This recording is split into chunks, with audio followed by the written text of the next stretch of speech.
Assalamualaikum warahmatullahi wabarakatuh. Para pembelajar, senang sekali kita bisa bertemu di YouTube channel Asli Belajar. Action, sharing, learning, inspired. Yay! Apa sih yang mau kita pelajari hari ini di YouTube channel Asli Belajar? Yes, we have the subject matter about prepositions. Nah, prepositions ini bagian dari bahan kajian yang akan kita pelajari pada mata kuliah Bahasa Inggris di Fakultas Syariah IAIN Pontianak. Nah, audio visual yang saya tampilkan ini sebagai bahan pelengkap untuk memfasilitasi mahasiswa agar lebih maksimal untuk melihat, mengkaji, dan memperkaya wawasan tentang berbagai macam contoh-contoh penggunaan preposition. Oke, baik. Sebelum kita mulai, mari kita berdoa terlebih dahulu agar belajar kita dimudahkan dan dilancarkan Allah. Bismillahirrahmanirrahim. Baik, pada slide berikutnya, para pembelajar melihat ada 4 poin. There are 4 points of the subject matters. This learning today, we are going to learn about the definition of prepositions, and then the functions of prepositions, and then the kinds or the type of prepositions. There are one-word prepositions, two-word prepositions, and more than two-word prepositions. And then fourth, we are going to learn the example of the use of prepositions in the sentence and conversation. So, what we do? Of course, we will explain. I will explain one by one of the subject matters today. Ada definisi, ada fungsi, ada macam-macam dan contoh-contohnya. Okay, everyone, please try after I speak. You need to replay what I speak. Prepositions. Silakan diulangi sama-sama. Prepositions. Bagus. Sekali lagi. Prepositions. Ya, bagus. Jadi, ada S di belakangnya, seperti mendesis, itu karena yang kita sebutkan prepositions berbentuk jamak atau plural. Jadi, bendanya banyak. Ya. Sekali lagi sama-sama. Prepositions. Prepositions. Terakhir, prepositions. Good job. Alright, let's go to the main subject matters. We have the definition and the function. Definisi dan fungsi preposition. Nah, diartikan dalam bahasa Indonesia kata depan. Kata depan, sesuatu yang menggambarkan posisi. In front of. Waktu. At that time. Ya kan? Cara sesuatu dilakukan. On behalf of, atas nama, dan lain sebagainya.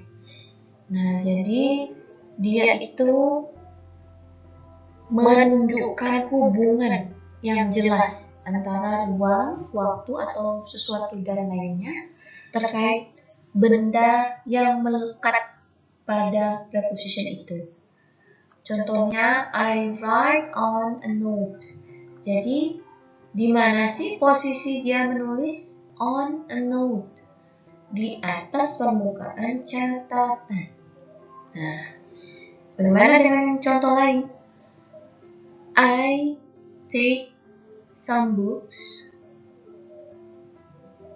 in the bag. Saya mengambil beberapa buku di dalam tas, ya kan? Nah, saya mengambil beberapa buku di dalam tas. Jadi, posisi buku-bukunya itu ada di dalam tas yang tertutup dan memiliki ruang. Nah, kalau contoh lainnya lagi, I remembered the story of us at that time. Kan? Saya telah mengingat cerita kita ya pada waktu itu. Nah, at that time. Jadi menunjukkan waktu spesifik. Nah, dan cara melakukan sesuatu, nah itu bisa dengan seperti ini. On behalf of the dean, atas nama dekan. Jadi kita membawa situasi berdasarkan arahan dari seseorang.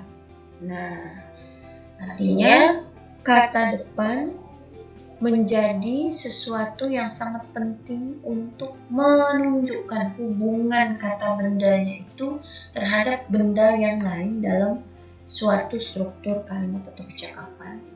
Penting ya fungsi dia ya. Tanpa preposition, hubungannya tidak akan jelas.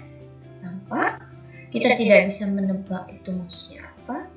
Dan tentunya struktur kalimat bahasa Inggrisnya tidak baik.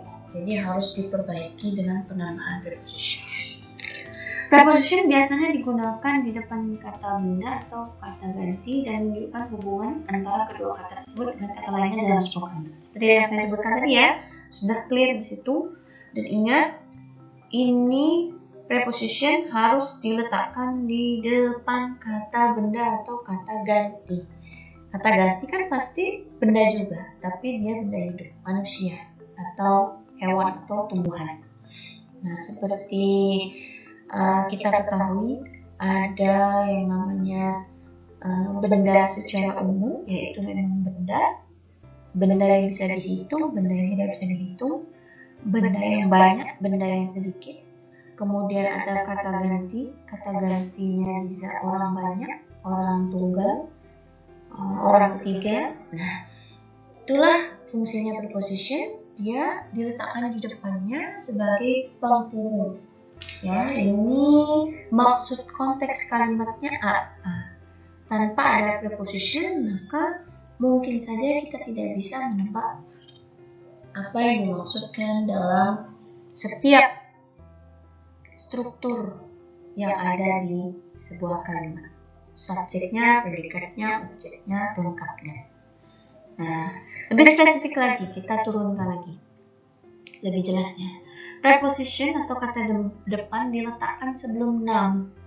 Oke, ya, sebelum noun. Kata benda, pronoun. Kata ganti, ya. Noun phrase, prasa kata benda. Kemudian noun clause, klausa kata benda dan gerund. Verb plus ing atau object of preposition. Objek dalam sebuah kalimat yang mendapatkan tambahan preposition, kata depan. Nah, inilah kunci dari peletakan ya struktur baku untuk meletakkan prepositionnya. Begitu. Saya akan menerangkannya dalam sebuah gambar. Let's go to the pink box. The picture above the text. In this slide, there are several structures for the position of preposition. First is preposition plus noun, and then preposition plus pronoun, and then preposition plus noun phrase, plus noun clause, and then verb ing. Nah, ini sudah saya sampaikan di penjelasan awal. Nah, ini akan saya jabarkan satu per satu. I will make it detail one by one. Nah, pertama, preposition dapat diletakkan sebelum kata benda. perlu diingat kata benda itu adalah sesuatu yang menunjukkan identitas bahwa itu adalah sebuah benda. Benda yang bisa dihitung, benda yang tidak bisa dihitung, benda mati, benda hidup yang memiliki karakteristik, ya, biasanya digunakan pada posisi subjek dan objek pada kalimat, struktur kalimat, atau biasanya digunakan pada posisi pelengkap. Nah, untuk contoh pertama ini saya menggunakan office. Office bisa kita gunakan dalam kalimat sebagai pelengkap keterangan tempat. Nah, untuk ini saya menambahkan preposition at. At artinya di. Di sini spesifik. At office, di kantor. Berarti kantornya spesifik. Tidak semua kantor sama seperti kantor yang saya sebutkan. Nah, maka menggunakan at. I'm waiting you at office. Saya sedang menunggumu di kantor. Nah, jadi prepositionnya diletakkan sebelum kata benda kantor, office. Sehingga pada kalimat yang tadi saya sebutkan, at office merupakan pelengkap kalimat. Pelengkapnya sebagai keterangan tempat, di mana dia menunggunya di kantor. Berikutnya adalah preposition dapat diletakkan sebelum kata ganti orang. Please remember pronoun. We have the personal pronouns. You know subject and object. Kata ganti orang sebagai subjek, kata ganti orang sebagai objek. Ya, ada saya, kamu, dia, kami, mereka. Dia itu juga ada dia laki-laki, dia perempuan, dia benda. Nah, contoh di sini menggunakan me. Me adalah personal pronoun as object, PPO. Yang mana me sebagai objek, saya sebagai objek. Contohnya seperti ini. You have a flower for me. Kamu mempunyai sebuah bunga untuk saya. Nah, for me berarti me sebagai pronoun, for adalah kata depan. Siapa sih yang mau diberikan bunga? Yang diberikan bunga itu kamu memberikan bunga untuk saya. Me. Jadi kata depan yang cocok adalah for me. Ya. Nah, itu dia. Kemudian yang ketiga, preposition dapat diletakkan sebelum frasa yang membentuk kata benda. Perlu diingat frasa, what is a phrase? Nah, ketika kita bicara frasa, phrase in English, we talk about the combination of more than one word. Jadi lebih dari satu kata. Kombinasi dari lebih dari satu kata. Ya, that create a noun, yang menunjukkan, yang membentuk kata benda. Jadi dia bukan kalimat ya, tapi dia frasa, gabungan dari beberapa kata. Seperti contoh, rumah yang besar, a huge house, rumah yang besar.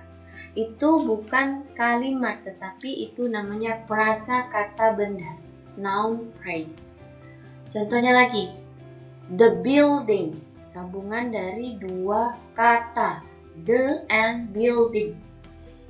Bangunan, karena ada the, jadi bangunannya spesifik, karena the adalah artikel atau tambahan yang menunjukkan bahwa benda itu sangat spesifik. Bangunannya tidak sama dengan bangunan yang lain. Oke. Kemudian contoh yang lain frasa, misalkan the beautiful flower, bunga yang indah. Gabungan dari the beautiful flower. 3 kata. Nah, itulah namanya frasa. Nah, contoh yang saya masukkan di sini adalah in front of the building. In front of the building.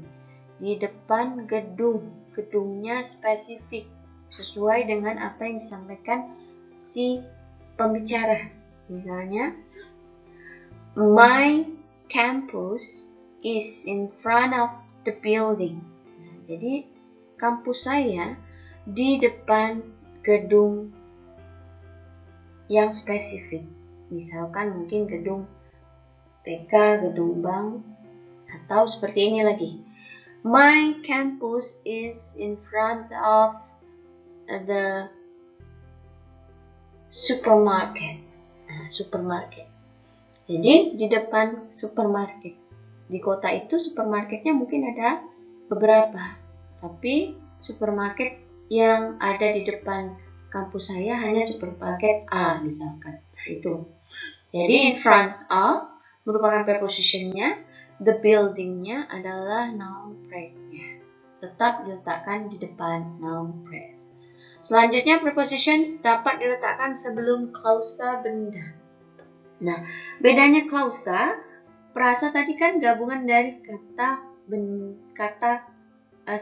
gabungan dari beberapa kata. Nah, kalau klausa itu minimal ada subjek dan predikat, namun dia tidak bisa berdiri sendiri sebagai kalimat. Dia hanya berfungsi untuk memperjelas.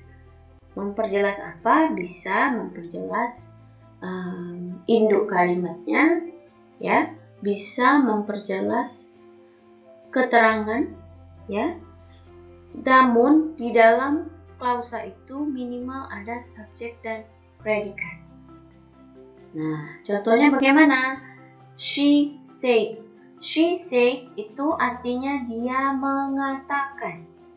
Dia perempuan mengatakan. Itu sudah ada subjek dan predikat. Tapi kalau dijadikan kalimat, ini tidak lengkap. Maka harus ditambahkan what. What she said. What she said. Apa yang dia katakan.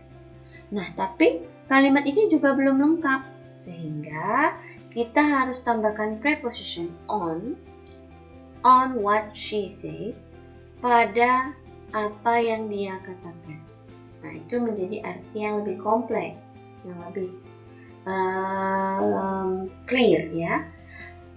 Namun, karena ini adalah klausa, harus ada main clause plus subordinate clause. Artinya ada induk kalimat dan anak kalimat. Induk kalimatnya diletakkan di awal, anak kalimatnya diletakkan setelah induk kalimat. Nah, contohnya begini. I remembered what she said. Saya ingat tentang apa yang dia katakan. I remembered. Itu adalah main clause-nya, induk kalimatnya, saya ingat. Tapi main clause-nya perlu ditambahkan anak kalimat supaya lebih jelas apa sih yang diingat oleh saya. I remembered on what she said. Saya mengingat pada apa yang dia katakan. On adalah preposition, what she said adalah noun clause. Jadi noun clause biasanya dibantu dengan preposition dan relative pronoun. Relative pronounnya apa? Dalam bentuk kata ganti pertanyaan. What, who, when, whom, itu relative pronoun. Kalau konteks kalimat ini harus menggunakan what. Karena yang dibahas adalah apa yang dibicarakan. Topik pembicaraan. Topik pembicaraan siapa? Dia perempuan. Jadi on what she said. Kemudian yang terakhir, preposition dapat diletakkan sebelum kata kerja verb ing. Ya, verb ing ini dinamakan gerund dalam bahasa Inggrisnya. Contohnya in learning. Nah, ketika kita ingin menambahkan preposition sebelum kata kerjanya itu harus dimodifikasi dengan penambahan ing after verb 1. For example, learn, verb 1 dari learn. Speak, verb 1 dari speak. Study, verb 1 dari study. Jadi ketika ingin menambahkan ing, jadi learning, speaking, studying. Learning, speaking, studying itu tidak lagi diartikan sebagai kata kerja, tetapi dia berubah bentuk menjadi kata benda yang bermakna aktivitas atau kegiatan. Learning berarti aktivitas belajar. Reading, aktivitas membaca. Speaking, aktivitas berbicara. Studying, aktivitas belajar, sama dengan learning. Nah, maka prepositionnya bisa diletakkan sebelumnya. In learning, in speaking, in walking. Ya kan? Nah, for example, contohnya. I need to improve my skill in speaking English.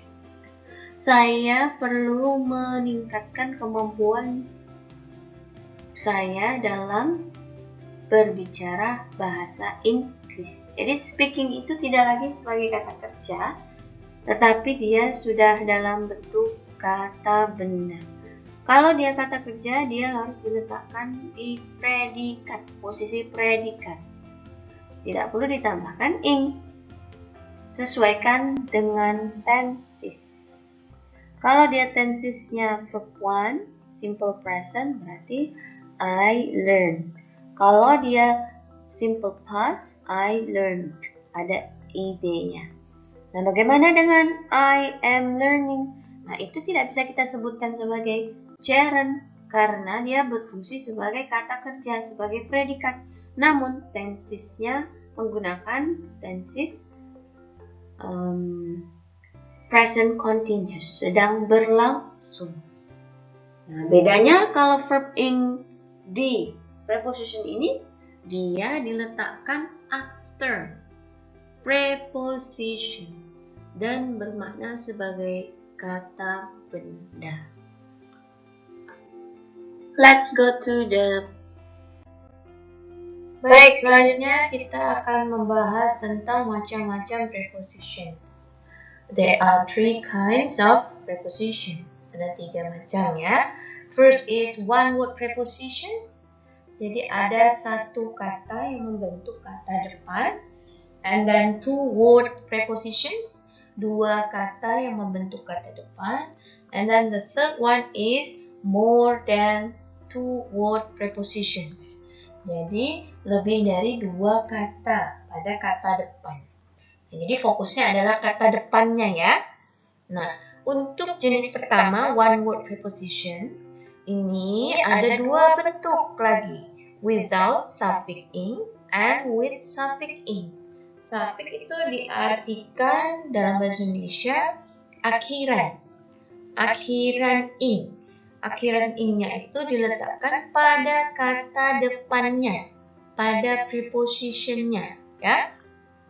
Contoh without suffix ing itu before, with, for, on, at, in, to, for. Nah, itu semuanya tidak ada akhiran ing. Jadi ini adalah bentuk yang sederhana. Please check your ticket before leaving. Filling her lungs with air. She is leaving her job temporarily for health reasons. Nah, jadi before, with, and for ini semua contoh dari preposition without suffix in. Nah, kalau diingat kembali pada slide sebelumnya, before leaving berarti ini adalah preposition plus verb in. With air berarti preposition plus noun. And then for health reasons ini adalah preposition plus noun phrase. Nah, jadi sambil diingat ya, slide yang sebelumnya sudah kita bahas. Nah, next untuk with suffix in, akhirannya ditambah in. Nah, itu ada including, considering, and notwithstanding. Nah, di sini jelas sekali bahwa Anda bisa melihat kalimat ini perlu dibantu kata depan dengan akhiran in, sehingga dia berfungsi secara tepat dan struktur kalimatnya berdasarkan struktur bahasa Inggris juga tepat. Contohnya, please answer the multiple choices including an essay in part B. Nah, please answer, tolong jawab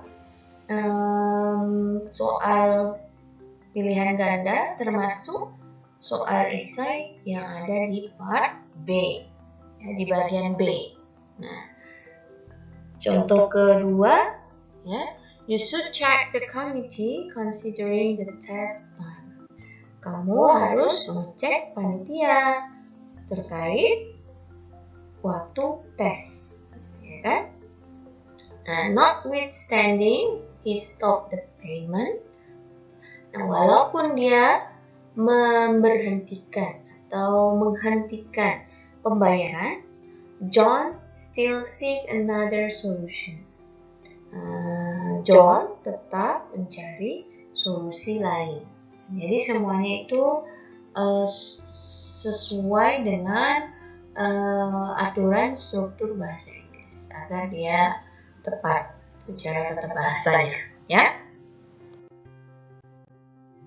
Alright, let's take a look into the second type, ya, bentuk kedua, two word prepositions. Bentuk kedua yaitu preposition yang terdiri dari dua kata. Di sini ingat ada dengan of, dengan to, dengan with, dengan for, dengan from, dengan up. Yang mana dua kata yang membentuk kata ganti ini tidak bisa diartikan sendiri, harus digabung dulu baru bisa diartikan. Contohnya instead of artinya daripada, according to menurut, together with bersama dengan, as for sebagaimana, apart from ya, selain, up to sampai dengan. Nah, jadi kita harus menebak makna dari kalimat ini lengkap secara kontekstualnya, isinya tentang apa, tekstual dan kontekstualnya.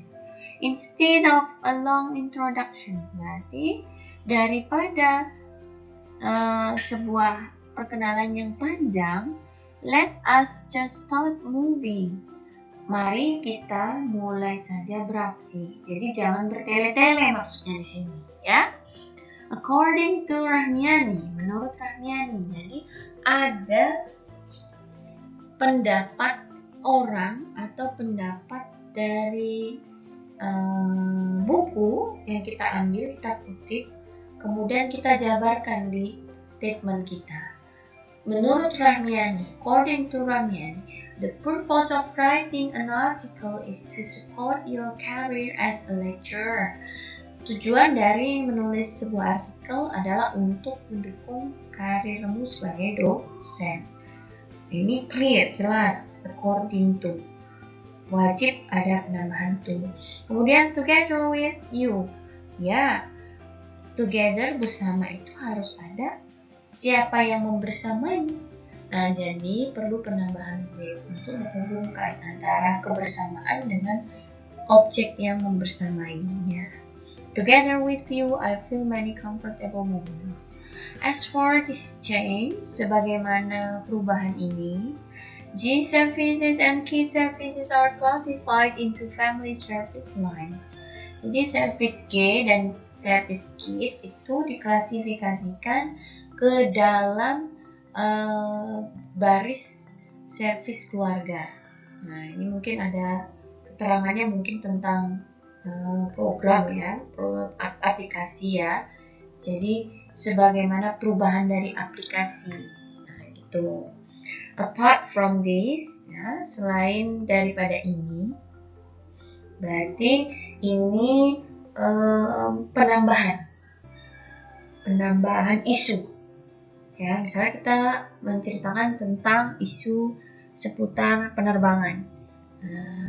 Ada isu 1, isu 2, isu 3. Nah, kita menambahkan isu lainnya.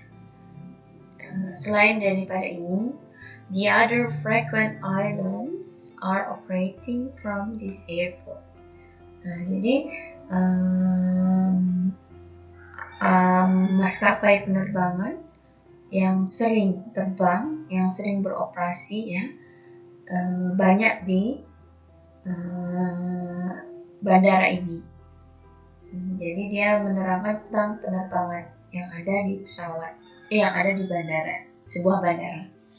Kemudian I'm shocked when I realized that the price of dessert up to 2 million rupiah. Saya terkejut ketika saya menyadari bahwa harga kaos ini sampai dengan 2 juta rupiah. Wow, harganya sampai dengan 2 juta rupiah. Jadi ini menerangkan level tingkatan harga ya, up to 2 million rupiah. Tinggal dihafalkan saja. Ada di akhir slide nanti saya tampilkan. Baik, bentuk yang ketiga adalah more than 2 word prepositions. Di awal sudah dijelaskan kan tentang 1 word, 2 word prepositions. Nah, ini dia lebih panjang kata gantinya. Contoh, in the process of, on behalf of, in front of, apalagi in the name of, and something like that. Nah, jadi rata-rata sih biasanya pakai in, of, on. Nah, itu kan melengkapi supaya prepositionnya lengkap dan baku. Nah, contoh yang pertama ini, we are in the process of doing recruitment. Nah, we are in. Kita, kami berada di dalam proses, ya kan? Di dalam proses. In the process of. Di dalam proses perekrutan. Perekrutan apa? Tenaga kerja. Nah, jadi ini diletakkan dengan betul setelah to be, are, dan sebelum verb in, ya kan? Doing recruitment. Verb in plus noun. Nah, jadi ada dua kata di sini. Ya, bisa disebut sebagai noun phrase, ya kan? Karena gabungan dari beberapa kata yang membentuk kata benda. Nah, in the process of diartikan sebagai di dalam proses dari, ya. Seperti itu. Tinggal dihafalkan saja, bisa digunakan ke kalimat yang lain. Contoh yang kedua, on behalf of the dean, I would like to apologize that he cannot attend this seminar. Nah, on behalf of, atas nama dekan, saya ingin mengucapkan permintaan maaf bahwa beliau, ya, dekannya tidak bisa hadir dalam seminar ini. Nah, jadi on behalf of itu diartikan sebagai atas nama. On behalf of. Ini sudah baku, tidak bisa diubah-ubah lagi. Seperti inilah. Dan yang ketiga adalah my heart will be in yours in spite of we are far distance. Nah, hati saya akan untukmu, ya kan? Akan ada untukmu walaupun, in spite of itu walaupun kita ada di jarak yang jauh. Ya, berjauhan. Kita berjauhan. Kita berada di jarak yang jauh. Nah, in spite of ini nama lain atau kata lain dari although, walaupun, ya kan? Ini bisa digunakan untuk menaikkan level kemampuan bahasa Inggris kita. Ya, kita perlu mencari sinonimnya. Oke. Nah, selanjutnya kita bahas tentang contoh-contoh penggunaan preposition. Contoh pertama adalah preposition tidak bisa diikuti oleh verb. Jika ingin menggunakan verb, harus menggunakannya dalam bentuk gerund atau verb plus ing. Contohnya gini, he's been banned from driving for 6 months. Kalau diartikan, dia dilarang mengemudi selama 6 bulan. Nah, kalau ini ada from-nya, berarti dia adalah preposition menerangkan apa yang dilarang. Nah, yang dilarangnya itu adalah mengemudinya, kegiatan mengemudinya. Nah, jadi memang wajib ditambahkan verb ing. Kenapa harus tambahkan verb ing? Karena di depan sudah ada kata kerja dalam bentuk kata sifat, tidak boleh double kata kerja. Ya, kecuali ada tambahan konektor and, ya kan, atau ada tambahan infinitif, nah, atau to plus verb one, nah, itu masih bisa. Tapi kalau ini konteksnya untuk menerangkan apa yang dilarang, berarti harus menggunakan preposition from. Apa yang dilarang? Dilarang dari apa? Dilarang dari mengemudi selama 6 bulan. Nah, contoh kedua ini ketika object of preposition berbentuk interrogative pronoun. Nah, pertama masih ingat object of preposition. Object of preposition itu kan objek dari satu struktur kalimat yang mendapatkan tambahan kata depan sebelum objeknya. Misalkan I send it to you. Saya mengirimkan ini untukmu. Ya kan? To you. Nah, jadi objeknya adalah you. Objek yang lainnya adalah it. Jadi ada 2 objek di situ. Untuk menerangkan hubungannya, maka ditambah to. It itu benda yang dikirimkan untuk kamu. Sebagai penerang hubungan antara kata benda yang pertama dengan kata benda yang kedua. Nah, sedangkan di sini kan dalam bentuk interrogatif. Interrogatif itu kan kalimat tanya. Kalimat tanya yang digunakan kata penggantinya. Kalimat tanya apa? Misalnya what, who, whom, which, where, dan lain-lain. Nah, maka prepositionnya bisa diletakkan di awal atau di akhir kalimat. Nah, kalau di akhir kalimat, ini contohnya begini. What are you thinking of? Apa yang sedang kamu pikirkan? Nah, kalau kita ubah menjadi kalimat positif, ya, menjawab pertanyaan ini, I'm thinking of the examination.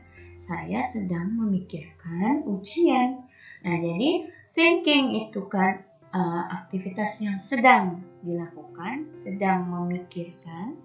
Of di situ adalah preposition. Preposition yang menerangkan apa yang sedang dipikirkan orang itu.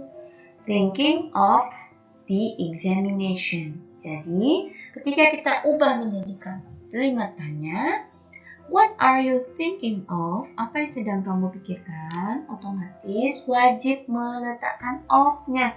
Karena jawabannya harus menggunakan of. I am thinking of the examination. Thinking, kata kerja yang sedang dilakukan. Of, menunjukkan hubungan antara thinking dengan yang sedang dipikirkan, yaitu the examination-nya. Ya. Oke, next, nomor 3. Ketika object of preposition berbentuk relative pronoun, that preposition berada pada akhir kalimat. Contohnya, here is the book that you asked for. Ini adalah buku yang kamu tanyakan. Nah, ini kan ada dua kalimat nih, main clause dengan subordinate clause. Induk kalimat anak kata. Induk kalimatnya apa sih? Here is the book. Ini adalah buku. Buku apa? Buku apa itu dijelaskan di anak kalimat. You ask for the book, ya kan? Buku yang kamu tanyakan. Berarti kita harus menambahkan relative pronoun that, konektornya. Ini adalah buku yang kamu tanyakan. Nah, yang kamu tanyakan. Ask itu kalau diartikan sebagai menanyakan, nah, itu harus menggunakan tambahan preposition for. Ask for. Bertanya itu ask. Kalau menanyakan berarti ada orang yang bertanya, ada orang yang ditanyakan, ada sesuatu yang ditanyakan. Ada yang bertanya, ada siapa yang ditanya, dan apa yang ditanyakan. Maka harus ada penambahan for sebagai penjelas hubungannya. Here is the book that you asked for. Nah, ini sudah baku, boleh ditulis seperti ini. Bukan boleh lagi, tapi wajib untuk penjelas bahwa ask di sini bukan hanya menanyakan, tetapi memperjelas benda yang ditanyakan oleh si you. Nah, nomor 4 adalah ketika object of preposition berbentuk infinitive, to verb. Preposition berada setelah infinitive. Contohnya, I need a note to write on. Nah, di sini clear. Kalau menurut saya clear. Kenapa? Karena di kalimat ini kata bendanya, a note, sebuah catatan, itu muncul setelah need. Saya memerlukan sebuah catatan. Catatan itu untuk apa? To write on. Nah, to write itu adalah infinitive. Dalam hal ini penjelasannya, infinitive itu gabungan dari to plus verb one. Nah, karena sebelum to write-nya itu sudah ada benda atau objek yang dimaksud, I need a note. Apa sih yang diperlukan? Sebuah catatan. Untuk apa? Untuk menulis. Nah, write-nya di situ tidak lengkap tanpa ada tambahan preposition on. Karena yang namanya menulis itu pasti di atas permukaan yang menempel, melekat. Maka untuk memperjelas note-nya wajib ditambahkan infinitive plus preposition to write on. Atau bisa dibalik seperti ini. I need to write on a note. Kalau konteksnya adalah kegiatan menulisnya. Tapi di contoh ini adalah konteksnya benda yang dibutuhkan untuk menulis. Jadi kita harus menambahkan on after to write. Dan nomor 5, dalam beberapa kalimat preposition diletakkan dengan verb. Contohnya, I hate being looked at. Nah, ini agak sedikit membingungkan, harus hati-hati karena I hate di sini kan kata kerja aktif. Kalimat aktif. Saya membenci. Saya membenci, I hate. Saya membenci. Membenci apa? Saya membenci ditertawakan. Saya tidak suka ditertawakan. Saya benci ditertawakan. Nah, being looked at di sini posisinya menjadi sesuatu yang bersifat atau dia pasif. Pasifnya karena dia menjadi kata kerja yang disifati. Kata kerja yang disifati sehingga menjadi pelengkap dari hate-nya. Nah, untuk memperjelas ditertawakan, ya kan? Being laughed at. Nah, maka perlu ditambahkan at. At di situ pasti ada objek yang dimaksud. Kamu atau saya ditertawakan oleh orang-orang. Nah, untuk memperjelas kata kerja ditertawakan, log-nya itu harus ditambahkan at supaya ada objek yang menjadi penguat benda yang dimaksudkan atau yang ditertawakan itu siapa. At-nya adalah I di awal subjek. Gitu, agak membingungkan sih, tapi memang harus jeli melihatnya. Contoh keenam adalah di beberapa kasus preposition berada di depan kalimat. Nah, ini sih mudah, bisa dipahami dengan baik. Biasanya berupa kalimat tanya, contohnya for whom is this gift? Untuk siapa hadiah ini? Nah, kita ingat ada interrogative pronoun tadi di awal, ya kan? For what is this gift? Nah, untuk apa hadiah ini? Nah, itu kalau what konteksnya adalah apa? Meaning dari benda itu apa? Untuk hadiah ulang tahun. Nah, kan? Tapi kalau whom berarti siapa yang menerimanya? Untuk siapa hadiah ini diberikan? Untuk siapa hadiah ini ditujukan? Tapi kalau ketika for when berarti kapan hadiah ini diberikan.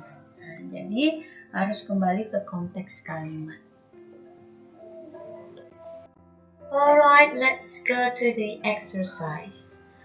Kita akan mencoba berlatih soal ya dengan menjawab beberapa pertanyaan di bawah ini menggunakan keywords. Kata kunci by, in, at, on, to. Complete the statements by writing the appropriate words based on the following keywords. By, in, at, on, to. Kita mulai dari soal pertama. What are you going to do? Blah blah blah blah Saturday. Apa jawabannya kira-kira? Yes, on Saturday. Excellent. Soal kedua. I'm going to movie blah blah blah blah the afternoon blah blah blah blah 2 o'clock. Do you want to join me? Ayo silakan. Jawabannya apa? Yes, in the afternoon at 2 o'clock. Jadi jelas ya kalau on itu untuk sesuatu yang ada di permukaan atau untuk nama-nama hari. Kalau in bisa untuk keterangan waktu, in the afternoon. At itu waktu yang spesifik berdasarkan jam ya, at 2 o'clock. The buket bunga ya. The bouquet from my husband is really beautiful. He told me it was made blah blah blah blah the best florist in town. Jawabannya by. Yes, it was made by the best florist in town. Betul sekali. Next, please keep this letter blah blah blah blah Mr. John. It is an important meeting. There is no reason to be absent. Karena ini adalah sesuatu yang diberikan untuk seseorang, maka preposition yang tepat adalah please give this letter to Mr. John. Yes. And then the last one, I lost my wallet. Do you see it? Blah blah blah blah. My desk. Nah, tadi saya sudah bilang sesuatu yang di permukaan kita bisa menggunakan preposition on. Yes, betul sekali. On. I lost my wallet. Do you see it on my desk? Sudah terjawab semua ya? Oke, hebat semua. Berikutnya adalah latihan soal. Mark true or false based on the word choices. Kita harus menandai ini betul atau salah nih kalimatnya dengan pilihan kata yang tepat atau tidak. Jadi kita harus jawab ini betul atau salah. Semuanya sudah siap? Are you ready? The first question. Robert's house is at this regency. Nah, ini spesifik tidak? Nah, mestinya adalah is in this regency. Jadi jawabannya false ya. B. Erica's house is beside my grandma's house. True or false? Rumah Erika ada di samping rumah nenek saya. True, yes. Don't sleep on the sofa. Sesuatu yang berada di permukaan. On the sofa. True, ya. We will swim after the rain stops. Kita akan berenang after, setelah hujannya berhenti. Jadi, jawabannya true or false? True, yes, good. The class will start after the lecture comes. True or false? Kelas akan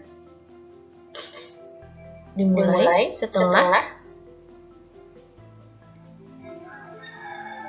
dosen hadir. Yes, true.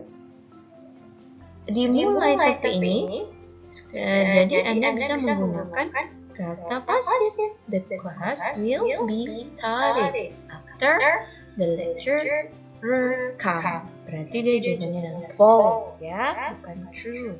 False.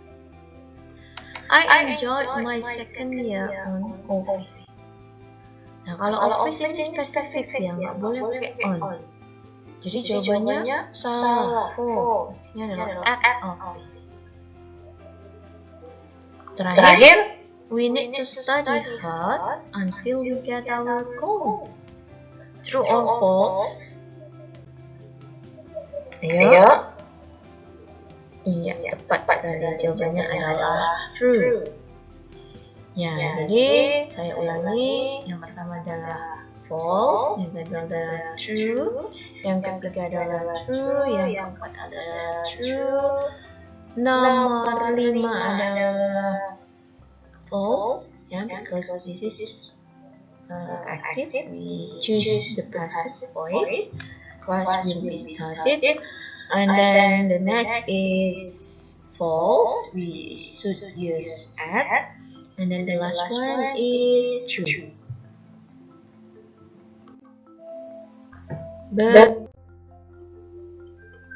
Baik, kita masuk ke dalam rangkuman pembelajaran. Apa sih yang perlu dirangkum? Of course, pertama kita harus tahu bahwa preposition adalah bagian dari part of speech, bagian dari percakapan, pidato, tulisan, ya, dalam bahasa Inggris. Jadi preposition itu melengkapi satu dengan yang lainnya. Preposition bisa melengkapi kata benda, bisa memperkuat hubungan antara kata benda dengan kata sifat, hubungan antara kata benda dengan kata kerja, hubungan antara kata benda dengan kata-kata yang lain. Oke, selanjutnya ciri khas preposition. Ingat, please remember, of course before a noun. Jadi sebelum kata benda atau kata ganti orang, pronoun. ya. Jadi tidak mungkin preposition terletak sebelum kata kerja, tidak boleh. Sebelum kata keterangan, tidak boleh. Jadi harus sebelum kata benda. Kalau Anda menemukan preposition sebelum kata kerja atau kata sifat, berarti itu bukan preposition. Kemudian ada preposition, kata penghubung antara kata benda yang mengikutinya dan salah satu elemen dasar kalimat. Ya, jadi adanya preposition memperjelas hubungan. Misal subjek, ya, dengan predikatnya, dengan objeknya, dengan pelengkapnya. Please meet me on Saturday. Nah, jadi tolong temui saya pada hari libur, hari Sabtu, ya. Saturday itu hari Sabtu, biasanya libur kerja. On Saturday, berarti di situ dia memperkuat hubungan. Please meet me on Saturday. Jadi dia memperkuat hubungan antara me, saya, ya, kapan harus bertemunya, ya, on Saturday, pada hari Sabtu.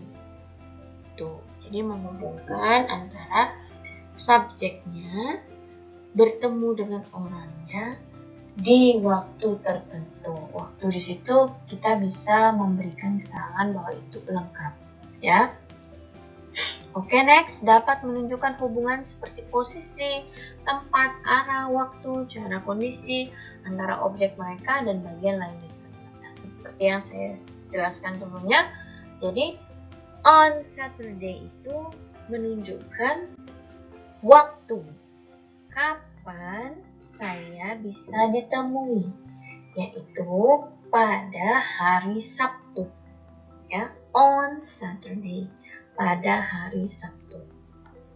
Penggunaan jenis-jenis preposition sesuai kebutuhan. Jadi kita sudah mempelajari one word, two words, and more than two words. Jadi semuanya itu harus digunakan sesuai kebutuhan kalimat atau percakapan.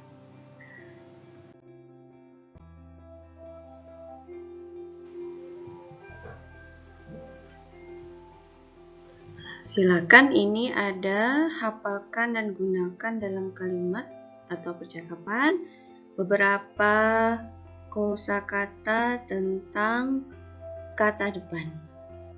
Mulai dari abjad A, mulai dari satu kata sampai abjad yang lainnya sampai lebih dari 2 kata. Dihafalkan ya.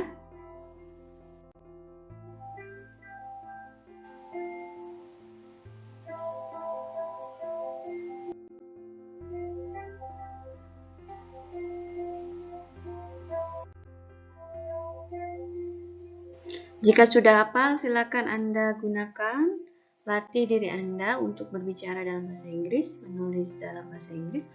Minimal 1 hari Anda maksimalkan 5 menit, 10 menit, supaya keterampilan Anda semakin bagus.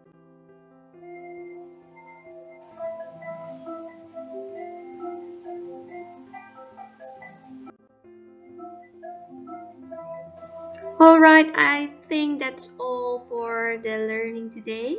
Hopefully you are happy to learn with me. And don't forget, keep going, keep spirit everyone. Happy learning and keep going. Assalamualaikum warahmatullahi wabarakatuh.